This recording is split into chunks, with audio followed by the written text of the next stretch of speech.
Good afternoon, everybody.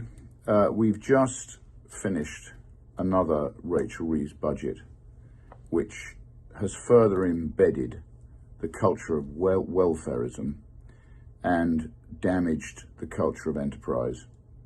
We see those people who work hard and are creative and invest in our economy being taxed more under the guise of the rich bearing even more of the tax burden.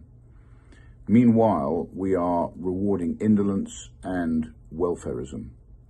I think this is an example of the way in which British politics now puts the party above the interests of the country, and Labour see welfareism as the future source to power.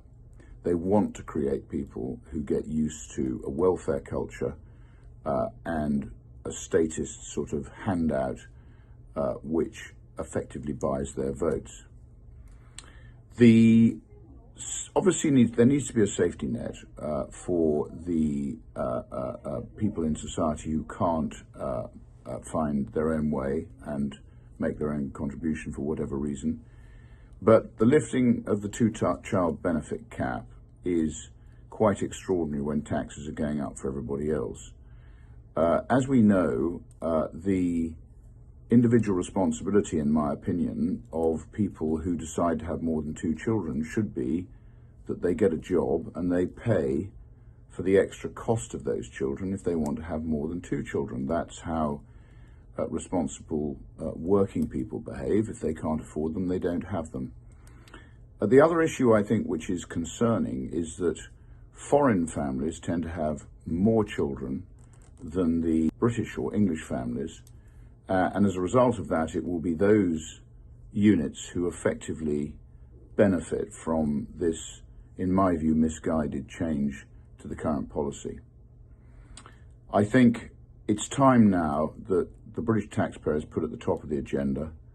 Common sense starts to return to the way in which Britain is governed.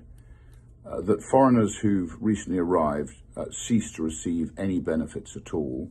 So this is more of the same from Labour. It's deeply depressing, and I foresee a very tough economic period ahead.